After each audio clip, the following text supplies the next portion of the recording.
Hi guys, welcome back to Mallu Trend Talker. നീ എന്താ മോനെ നിനക്ക് പെണ്ണുങ്ങളെ പറ്റി അറിയാവോ? നിന്റെ പെണ്ണുമുള്ള നീ വിറ്റല്ലാണോ ജീവിക്കണം? നിന്റെ തള്ളയല്ലാണോ ജീവിക്കണം? തിരുവനന്തപുരത്ത് എന്തോ ഉണ്ടാക്കണം? ഞാൻ ചോദ്യം ഉത്തരം പറയാം. സിബിന്റെ മാറ്റർ സംസാരിച്ച് ഞാൻ അവിടെ പോയി പ്രസ് കോൺഫറൻസിന് ഒരു മീറ്റിങ്ങിന് ഇന്റർവ്യൂ പോലെ 4 ചോദ്യം ചോദിച്ചതിന് 4 ചോദ്യം സിബിനോട് ചോദിച്ചതിന് ചോദിക്കണം. നീ എന്റെ അടുത്ത് മര്യാദയ്ക്ക് സംസാരിച്ചോണ്ടിരുന്ന നീ എന്റെ അടുത്ത് ഇൻഫർമേഷൻ എന്തെന്ന് ചോദിക്കാതെ നീ അവനെ പിആർ ചെയ്യാൻ വേണ്ടി എന്നിട്ട് എന്റെ അച്ഛനും അമ്മേനെ വിളിച്ചെന്തിനാ നിങ്ങൾ? എന്നിട്ട് എന്റെ അച്ഛനും അമ്മയെ എന്റെ അമ്മയുടെ നായരം നിങ്ങൾ എന്നെ വിളിച്ചെന്തിനാ? ഇപ്പൊ നമ്മൾ ഈ കേട്ടുകൊണ്ടിരിക്കുന്ന സംസാരം എന്ന് പറയുന്നത് നിങ്ങൾക്ക് എല്ലാവർക്കും മനസ്സിലായി കാണും. അതെ, ബിഗ് ബോസ് മലയാളം സീസൺ 1 ഒരു കണ്ടസ്റ്റന്റ് ആയ ദിയ സനയുടേതാണ്. കണ്ടസ്റ്റന്റും ആക്ടിവിസ്റ്റും കൂടെ ആയ ദിയ സന എന്ന വ്യക്തിയുടെ സംസാരമാണ് നമ്മൾ ഈ കേൾക്കുന്നത്. എന്തിനാണ് ഈ യൂട്യൂബറോട് ദിയ സന ഇത്രയും മോശമായ രീതിയിൽ, ഇത്രയും നമുക്കെന്താ പുറത്ത് പറയാൻ പറ്റാത്ത രീതിയിൽ സംസാരിക്കുന്നതെന്ന് ചോദിച്ചാൽ, ബിഗ് ബോസിലെ തന്നെ മറ്റൊരു കണ്ടസ്റ്റന്റ് ആയ സിബിനെ സപ്പോർട്ട് ചെയ്ത് ഈ യൂട്യൂബർ സംസാരിച്ചു.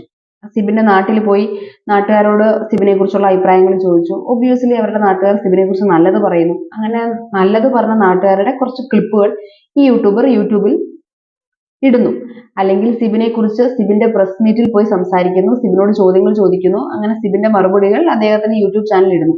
ഇങ്ങനെ സിബിൻ എന്ന വ്യക്തിക്ക് സപ്പോർട്ട് ആകുന്ന രീതിയിൽ കുറച്ച് വീഡിയോകൾ ചെയ്തിട്ടതിനെ തുടർന്നാണ് ഇത്രയും മോശമായ രീതിയിൽ ദിയ സന സംസാരിക്കുന്നത്. ഇത് ആ യൂട്യൂബറെ കുറിച്ച് മാത്രമല്ല, അദ്ദേഹത്തിന്റെ ഉപ്പ, അദ്ദേഹത്തിന്റെ ഉമ്മ, അദ്ദേഹത്തിന്റെ സഹോദരി, അദ്ദേഹത്തിന്റെ ഭാര്യ, ഇവരെ കുറിച്ചൊക്കെ വളരെ മോശമായിട്ട് തന്നെയാണ് ദിയ സന സംസാരിക്കുന്നത്. ഇത്രയും മോശപ്പെട്ട വാക്കുകൾ ഉപയോഗിക്കുമ്പോൾ ആ ഓഡിയോ ക്ലിപ്പ് മൊത്തമായി പുറത്തോട്ട് വിടാൻ നമ്മുടെ സംസ്കാരമോ അല്ലെങ്കിൽ യൂട്യൂബിന്റെ ഗൈഡ് ലൈൻസോ അനുവദിക്കുന്നില്ല. അതുകൊണ്ടാണ് ഇത് മുഴുവനായിട്ടും ഇതിനകത്ത് കാണിക്കാത്തത്. വളരെ മോശം രീതിയിൽ എന്തിനാണ് ഒരു സ്ത്രീ ഇങ്ങനെ സംസാരിക്കുന്നത് ചോദിച്ചു പോകും അല്ലെ. ആ ഒരു ആക്ടിവിസ്റ്റ് ആണെന്ന് പറയുന്ന, അല്ലെങ്കിൽ ഫീമെയിൽസിന്, ലേഡീസിന് വേണ്ടി ഇത്രയധികം സംസാരിക്കുമെന്ന് പ്രതീക്ഷിക്കുന്ന ഒരാൾ ഇത്രയും മോശമായി മറ്റു സ്ത്രീകളെ കുറിച്ച് സംസാരിക്കുന്ന കേൾക്കുമ്പോൾ അവ ഏത് രീതിയിലുള്ള ആക്ടിവിസ്റ്റ് ആണ് അല്ലെ? ഇതേ വീഡിയോയുടെ ബാക്കി കുറച്ച് ഭാഗങ്ങൾ കാണാം. അപ്പോൾ ഈ കോൾ അങ്ങോട്ട് കണക്ട് ചെയ്ത് ഞാനിങ്ങനെ ലൗഡ് സ്പീക്കറാണ്, വീട്ടിലെല്ലാവരും ഇരിക്കുവാണ്, ഇങ്ങനെ കണക്ട് ചെയ്തോളൂ, പടക്കം പൊട്ടുമ്പോൾ അതിന് അങ്ങോട്ട് തെറിയ എന്തുവാ. റെയിൽവേ സ്റ്റേഷനിൽ കിടന്നാണ് ഞാനും എൻ്റെ കുടുംബവും ജീവിക്കുന്നത്. വെറും 15 വയസ്സുള്ള കൊച്ചിനെ നിങ്ങൾ പോയിട്ട് DNA ടെസ്റ്റ് നടത്തും, നിങ്ങളുടെ 2 എണ്ണം നിങ്ങളത് തന്നെയാണ്, ആ കഴിവില്ലാത്ത തന്തയുടേതാണോ എന്നൊക്കെ പറഞ്ഞ് എന്ത് ഇവരാണോ ഒരു ആക്ടിവിസ്റ്റ്? അപ്പോൾ ഈ വർക്കല ഞാൻ ഉള്ള വൃത്തിയാണ്.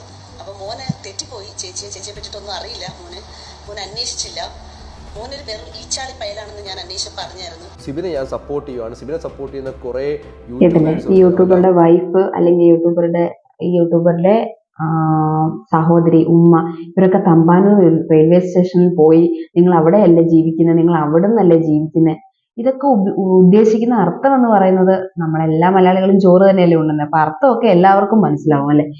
ഇത് 16 വർഷമായിട്ട് അല്ലെങ്കിൽ വർഷങ്ങളായിട്ട് ഞാൻ ഇത് തന്നെയാണ് ചെയ്യുന്നത്, എനിക്കെതിരെ ആരും ഒരുത്തരും വരില്ല, എല്ലാവരെയും ഞാൻ തകർക്കും എന്നൊക്കെയുള്ള ദിയ സനയുടെ ഓവർ കോൺഫിഡൻസ് കൊണ്ടാണ് ഇങ്ങനെ പറയുന്നത് എന്നാണ് ഈ യൂട്യൂബർ പറയുന്നത്. ശരി, ഇത്രയൊക്കെ ചെയ്തിട്ടും തക്കതായ ഒരു ശിക്ഷ കിട്ടാത്തതിന്റെ പേരിലാണ് ദിയ സനയെ പോലെയുള്ളവർ പിന്നെയും ഇത് ചെയ്യാനുള്ള ധൈര്യം കാണിക്കുന്നത്. കാരണം ഇതാണ് സംസാര രീതി എങ്കിൽ ഉറപ്പായിട്ടും കേസുകൾ ഉണ്ടായിരിക്കണം. പക്ഷെ ഒരു കേസിന് പോലും തക്കതായ ശിക്ഷ കിട്ടാത്തത് കൊണ്ടാണ് എഗെയിൻ ആൻഡ് എഗെയിൻ ഇത് റിപ്പീറ്റ് ചെയ്തുകൊണ്ടിരിക്കുന്നത്. സോ ഇനിയെങ്കിലും ഇത് റിപ്പീറ്റ് ചെയ്യാതിരിക്കട്ടെ. എന്ത് കാരണത്തിന്റെ പേരിലാണെങ്കിലും മറ്റൊരാളെ ഫോണിൽ വിളിച്ച് ഈ രീതിയിൽ വൃത്തികേട് പറയാൻ ഇനി ഒരാൾക്ക് ധൈര്യം കിട്ടാതിരിക്കട്ടെ.